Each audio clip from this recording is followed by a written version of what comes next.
Good morning students, welcome back. So we are left with the last topic of your third chapter, that is substances, separation of substances. Solutions is left. So we are going to start solutions now. So what it does say, solutions मतलब मिश्रण, ठीक है? Okay, चलिए start करते हैं. A mixture of two or more substances that are evenly or uniformly mixed together is called a solution.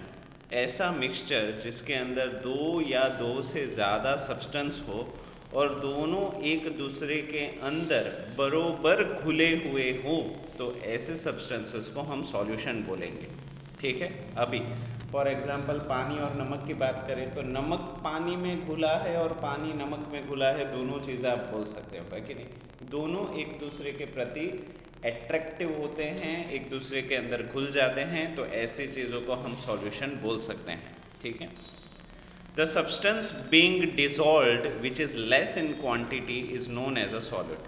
अभी जो दो चीज़ें एक दूसरे के अंदर मिक्स हो रही हैं, उसमें से जो चीज़ कम है, क्वांटिटी उसकी कम है, उसकी मात्रा कम है, उसको हम सॉल्यूट कहेंगे.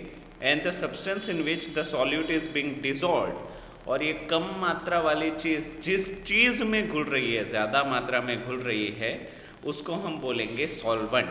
तो अगर आप एक चम्मच नमक एक गिलास पानी में घोलते हो, तो एक चम्मच नमक को हम सॉल्यूट कहेंगे और एक गिलास पानी को हम सॉल्वेंट कहेंगे. अगर इसे उल्टा करते हो कि एक गिलास नमक में एक चम्मच पानी आप घोलते हो, तो पानी सॉल्यूट हो जाएगा और नमक सॉल्वेंट हो जाएगा.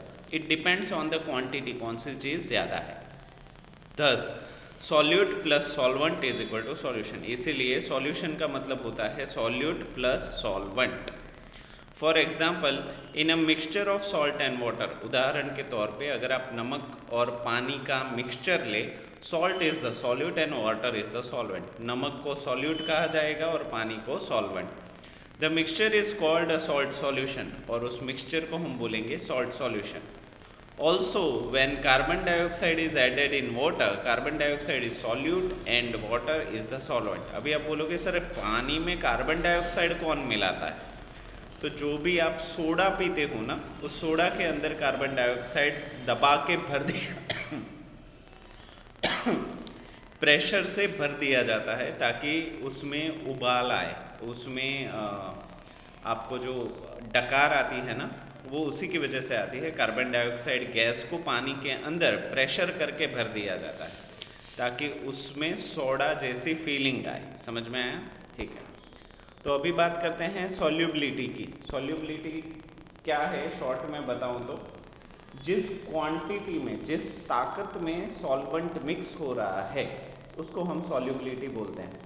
फॉर एग्जाम्पल अगर आप रेत लोगे तो रेत पानी में ज़रा भी मिक्स नहीं होता, तो उसकी सॉल्युबिलिटी ज़ीरो है. और अगर आप नमक लेते हो तो वो पानी में तुरंत घुल जाएगा, तो उसकी सॉल्युबिलिटी ज़्यादा है, ऐसे बोल सकते हैं. Solubility is the ability of different substances. ये अलग अलग चीज़ों की ताकत है टू डिजॉल्व इन सॉल्वेंट. किसी भी सॉल्वेंट में घुल जाने की ताकत को ही सॉल्युबिलिटी कहते हैं. It ranges from low solubility to completely solubility. इसकी रेंज कम सॉल्यूबल से पूरी तरह घुल जाने में, मतलब कंप्लीट सॉल्युबिलिटी की तरफ होती है. The amount of solute that can be dissolved in a solvent depends upon the temperature. अभी कितना नमक आप पानी में घोल सकोगे, इसका सीधा सीधा कनेक्शन टेम्परेचर के साथ होता है.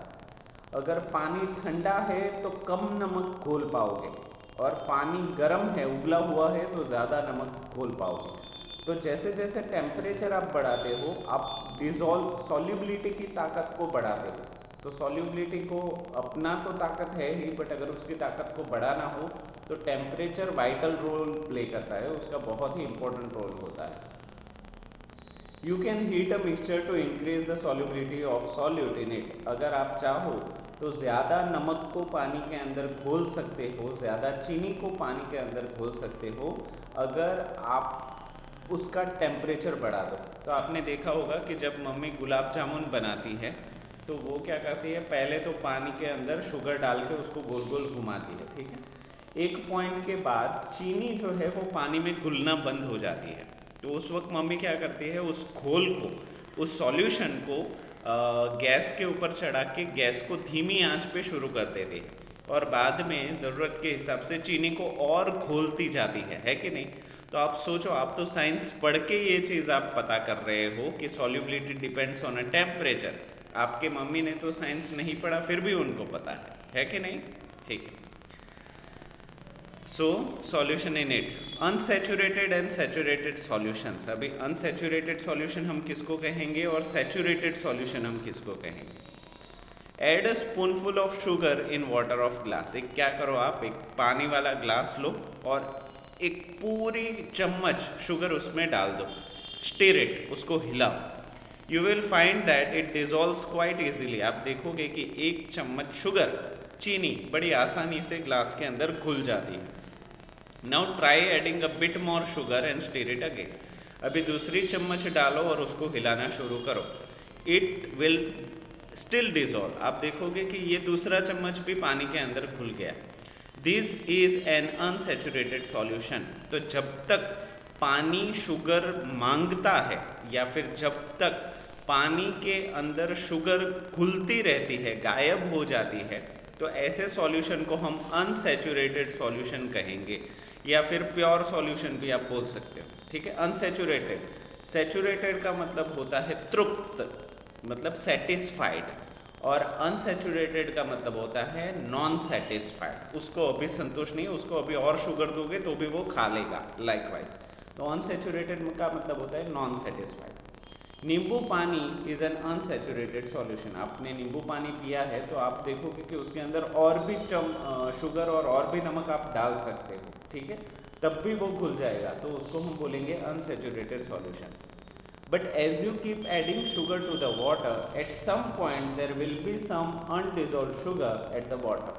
अगर आप यही एक्सपेरिमेंट शुरू रखते हो और चीनी या नमक को आप एक चम्मच और एक चम्मच और एक चम्मच और करके घोलते रहते हो, तो एक वक्त ऐसा होगा कि चीनी और नमक पानी में घोलना बंद हो जाएगा।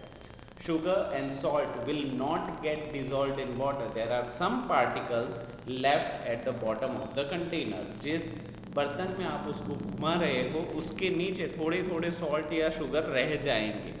This indicates that no more sugar will be dissolved in a solution. ये हमें इंडिकेट करता है, इशारा बताता है कि अभी पानी को ज़्यादा शुगर या नमक की ज़रूरत नहीं है। It became saturated. जो सॉल्यूशन है वो तृप्त हो गया है, संतुष्ट हो गया है, सेटिस्फाइड हो गया है, अभी उसको ज़्यादा नमक या चीनी की ज़रूरत नहीं है। सो ऐसे सॉल्यूशंस को we are going to tell saturated solutions. And जब तक सैचुरेट नहीं होता तब तक जो पानी होता है उसको हम अनसैचुरेटेड बोलेंगे, ओके, ठीक। तो आगे बढ़ते हैं। Okay, a solution in which no more solute can be dissolved is called a saturated solution. ऐसा सॉल्यूशन जिसमें अभी कोई भी संभावना नहीं है, पॉसिबिलिटी नहीं है कि उसमें ज़्यादा चीनी या सॉल्ट या कोई भी चीज़ घुली जाए, ऐसे सॉल्यूशन को हम सैचुरेटेड सॉल्यूशन कहेंगे। For example, milk can be saturated with chocolate powder by adding a lot of chocolate powder in it. अगर आपको देखना है तो दूध के अंदर जो आप बॉर्नवीटा वगैरह या चॉकलेट वगैरह डालते हो, तो एक लिमिट के बाद चॉकलेट उसके अंदर घुलना बंद हो जाता है, उसके ऊपर ही तैरता रहता है। That means milk is been saturated, ठीक है। Miscible fluid and immiscible fluid. अच्छा, ये बोलने में थोड़ा टेढ़ा है। मिस्कीबल, क्या बोलेंगे इसको, मिस्कीबल एंड इमिस्केबल लिक्विड्स, ठीक है। क्या है ये miscible and immiscible fluid? Miscible is the property of liquid to mix in all proportions. ये पानी की ताकत है कि अलग अलग प्रोपोर्शन में ये मिक्स हो पाए। Two liquids are said to be miscible if they mix completely, for example water and milk. उदाहरण के तौर पे ऐसे दो फ्लूइड जो एक दूसरे के अंदर, लिक्विड की बात हो रही है, पूरी तरीके से घुल जाए, तो ऐसे फ्लूइड को हम मिस्केबल फ्लूइड या मिस्केबल लिक्विड कहेंगे। फॉर एग्जांपल, पानी और दूध है, तो वो पूरी तरीके से, पानी is also liquid and milk is also liquid and both of them dissolve in each other completely. तो ऐसे लिक्विड्स को हम मिक्सेबल लिक्विड कहेंगे।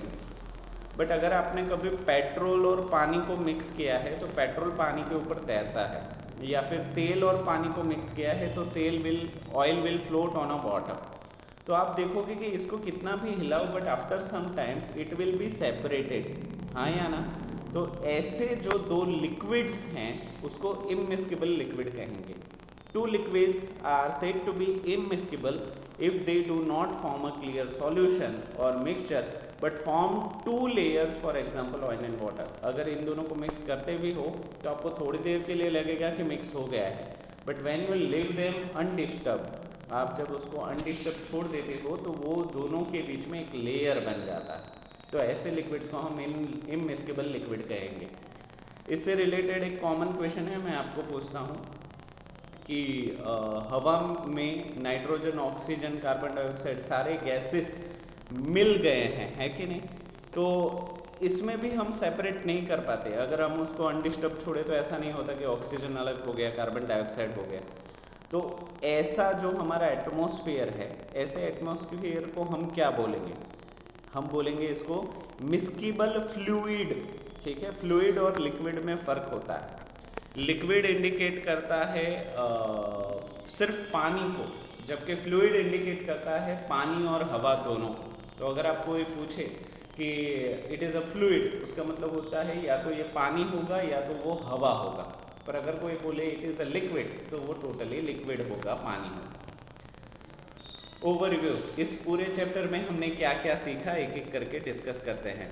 Substance such as compounds and mixtures are made up of more than one component। ऐसी चीज़ें जैसे कि compound और मिक्सचर एक से ज़्यादा कंपोनेंट्स की बनी हुई होती है, अलग अलग चीज़ों की बनी हुई होती है। We need to separate the components of compound to use the separated component। अभी अगर हमें इन components को अलग करना है तो separated component, use the separated methods होगा शायद, यहाँ पे लाइन में थोड़ी गड़बड़ी लग रही है। अगर आपको दो चीज़ों को अलग करना है तो आपको अलग अलग रास्ते, अगर अलग अलग रास्तों से आप इनको कर सकते हो। Mixtures are of various types, ये मिक्सचर अलग अलग तरीके के हो सकते हैं। सॉलिड सॉलिड मिक्सचर हो सकता है, सॉलिड लिक्विड हो सकता है, लिक्विड लिक्विड हो सकता है, या गैस गैस हो सकता है।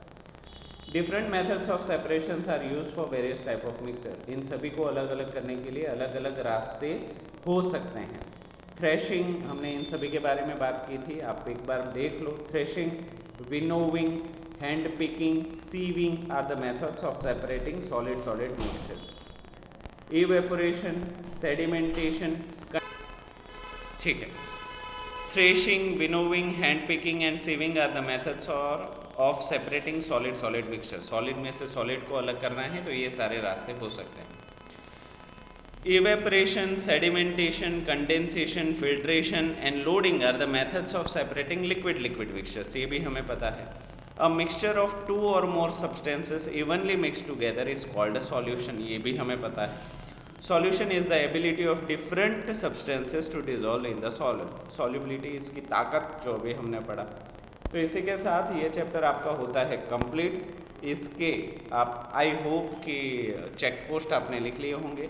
सो I will send you a solution for this chapter. आप उसको अपनी फेयर बुक में लिखना शुरू करो। Question from black pen, answer from blue pen, ठीक है, और इसको कंप्लीट करो। आई होप सारी चीज़ें आपको समझ में आ गई होगी। ये पूरा चैप्टर आपके लिए रहा होगा इजी। तो आज के लिए इतना ही, और वीडियो को पूरा देखने के लिए आप सभी बच्चों का थैंक यू सो मच।